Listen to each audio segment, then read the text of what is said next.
ഇന്ന് നമ്മൾ ഉണ്ടാക്കുന്നത് പാൽ കേക്കാണ്. നമ്മുടെ പഴയ കാലത്തൊരു ചായക്കട പലഹാരമാണ്. ഇപ്പോഴും ഇത് എല്ലാവരുടെയും ഫേവറേറ്റ് ആണ്.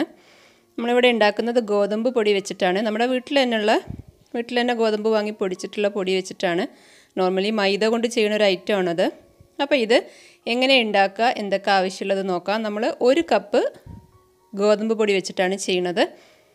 ആദ്യം നമ്മൾ ഷുഗർ സിറപ്പ് ഉണ്ടാക്കുകയാണ്. 1/2 കപ്പ് ഷുഗർ എടുത്തിട്ടുണ്ട്.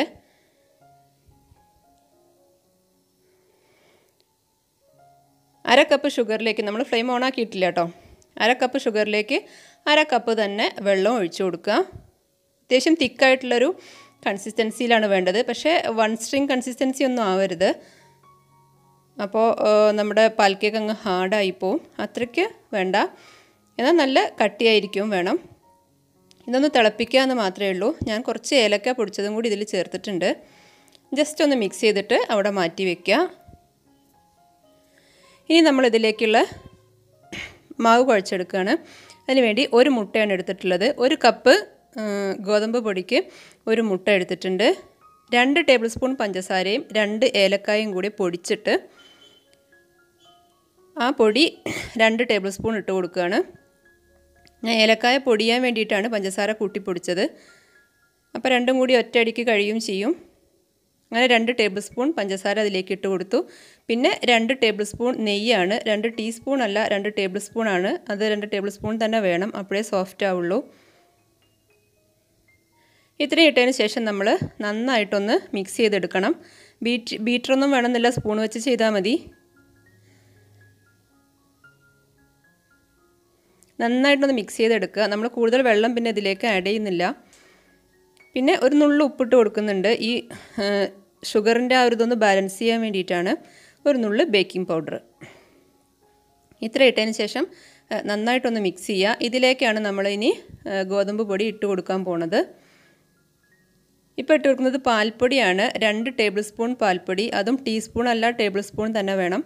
2 ടേബിൾ സ്പൂൺ പാൽപ്പൊടി, അതുപോലെ 1 കപ്പ് ഗോതമ്പ് പൊടി. നമ്മുടെ വീട്ടിൽ തന്നെ പൊടിച്ചിട്ടുള്ളതാണ്, ആട്ടപ്പൊടി വാങ്ങിച്ചതല്ല. അതായാലും കുഴപ്പമൊന്നുമില്ല. ഇതെല്ലാം കൂടി ചേർത്തിട്ട് നന്നായിട്ട് കുഴച്ചെടുക്കുക. വേറെ വെള്ളത്തിൻ്റെ ആവശ്യം വരികയാണെന്നുണ്ടെങ്കിൽ ഇളം ചൂടുള്ള വെള്ളം ഒഴിച്ചു കൊടുക്കുക. ഞാനിപ്പോൾ 1 ടീസ്പൂൺ വെള്ളം ഒഴിച്ചു കൊടുത്തിട്ടുണ്ട്. ഇതാ കുറച്ച് കട്ടിയായിട്ട് തോന്നി എനിക്ക്, അതുകൊണ്ട് ഞാൻ 1 ടീസ്പൂൺ ഇളം ചൂടുള്ള വെള്ളം ഒഴിച്ചു കൊടുത്തു. അത്യാവശ്യം നന്നായിട്ട് തന്നെ കുഴച്ചെടുക്കണം. ചപ്പാത്തിക്ക് കുഴക്കണ പോലെയല്ല, അതിലേറെ ഒന്നുകൂടി നന്നായിട്ട് കുഴച്ചെടുക്കുക. ഒരു 10 മിനിറ്റൊക്കെ. എന്നിട്ട് അവിടെ ഒരു 10 മിനിറ്റ് ഒന്ന് റെസ്റ്റ് ചെയ്യാൻ വെക്കുക. ഇനി നമ്മളത് പരത്തിയെടുക്കുകയാണ്. ഒരുമിച്ച് തന്നെയാണ്, 2-3 പോർഷനൊന്നും ആക്കണില്ല. ഇത് ഇങ്ങനെ തന്നെ പരത്തുകയാണ്.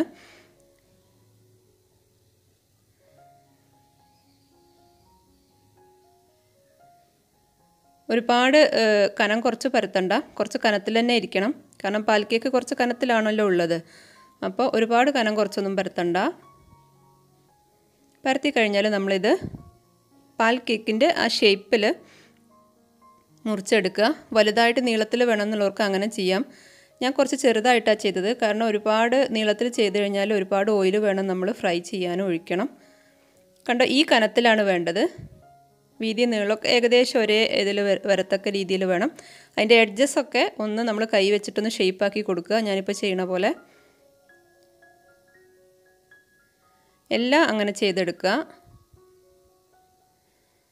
കണ്ടോ, ഞാനിങ്ങനെ ഓരോന്നും കയ്യിലെടുത്തിട്ട് എഡ്ജസൊക്കെ ഒന്ന് ഷേപ്പാക്കി കൊടുക്കുന്നുണ്ട്.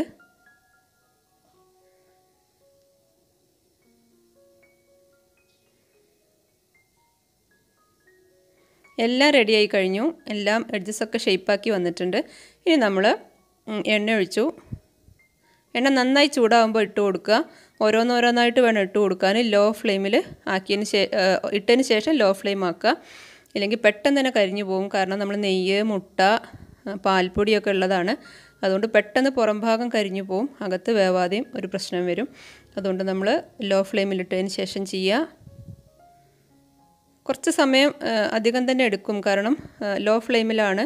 പുറം ഭാഗമൊക്കെ വെന്തു തോന്നിയാലും ചിലപ്പോൾ അകത്ത് ഇത്ര കറക്റ്റായി വന്നോളണം എന്നില്ല. അപ്പോൾ സാവധാനത്തിൽ വേണം ചെയ്യാൻ.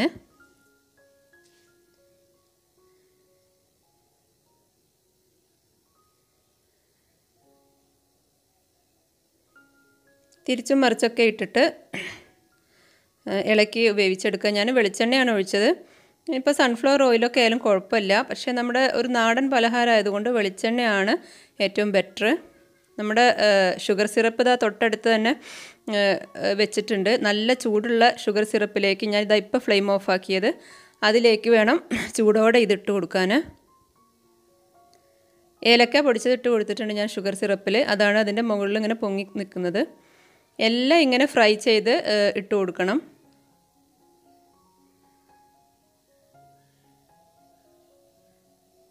ഇട്ട് കൊടുത്തതിന് ശേഷം നമ്മൾ ഫ്ലെയിം ഒന്നും കൂടി ഓണാക്കുക. ഞാനിപ്പോൾ ഫ്ലെയിം ഓണാക്കിയിട്ടുണ്ട്. അപ്പോൾ നിങ്ങൾക്ക് കാണാം തൊട്ടടുത്തുള്ള ബർണറിൽ ഫ്ലെയിം ഓണാക്കി വെച്ചിട്ടുണ്ട്.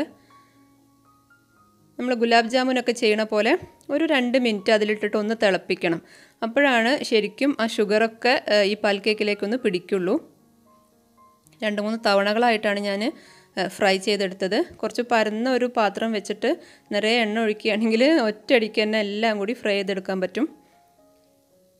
പക്ഷേ ഇട്ട് കൊടുക്കുമ്പോൾ ഓരോന്നോരോന്നായിട്ട് വേണം ഇട്ട് കൊടുക്കാൻ. ഒരുമിച്ച് തന്നെ അങ്ങ് ഇട്ട് കൊടുത്തു കഴിഞ്ഞാൽ ഇതെല്ലാം തമ്മിൽ ചിലപ്പോൾ കൂട്ടിപ്പോവും, ഒട്ടിപ്പോവും. ഇതാ ഞാൻ എല്ലാം ഫ്രൈ ചെയ്ത് കഴിഞ്ഞു. 1 കപ്പ് പൊടി എടുത്തു കഴിഞ്ഞാൽ ഇതാ ഇത്രയാണ് ഉണ്ടാവുക. ലോ ഫ്ലെയിമിലിട്ടിട്ട് ഞാനൊരു 2 മിനിറ്റ് ഒന്ന് തിളപ്പിച്ചു. എന്നിട്ട് ഫ്ലെയിം ഓഫാക്കിയിട്ട് വേണമെങ്കിൽ ഒന്ന് അടച്ച് വെക്കാം. ഞാനങ്ങനെ ഒരുപാട് സമയം തിളപ്പിച്ചിട്ടില്ല, 2 മിനിറ്റേ തിളപ്പിച്ചുള്ളൂ. ഇനി അടച്ചൊന്നും വെക്കണില്ല എങ്കിലൊരു 3-4 മിനിറ്റൊക്കെ തിളപ്പിക്കുക. അപ്പോൾ ഇതാ കണ്ടോ, നന്നായിട്ട് ഷുഗർ സിറപ്പൊക്കെ കുടിച്ച് നല്ല വീർത്ത് വന്നിട്ടുണ്ട്. നമ്മൾ ഫ്രൈ ചെയ്യാൻ വേണ്ടി ഇട്ട അതേപോലെ അല്ല ഇപ്പോൾ ഉള്ളത്. ഇപ്പോൾ റെഡി ആയി കഴിഞ്ഞു. ഇത്രയേ ഉള്ളൂ, സിമ്പിളാണ്.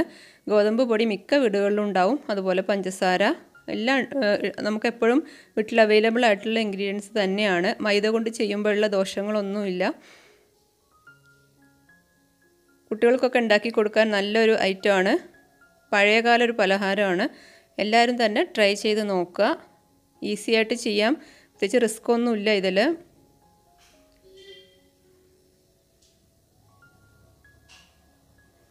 റെസിപ്പി ഇഷ്ടമായിട്ടുണ്ടെങ്കിൽ, വീഡിയോ ഇഷ്ടമായിട്ടുണ്ടെങ്കിൽ ചാനലൊന്ന് സബ്സ്ക്രൈബ് ചെയ്യുക, ലൈക്ക് ചെയ്യുക. നിങ്ങളുടെ നിർദ്ദേശങ്ങളെല്ലാം കമൻറ്റിലൂടെ അറിയിക്കുക. വീണ്ടും ഇതുപോലെയുള്ള നാടൻ റെസിപ്പീസുമായിട്ട് ഞാൻ വരും. നിങ്ങളുടെ സപ്പോർട്ട് ഉണ്ടാവണം. വീണ്ടും കാണാം.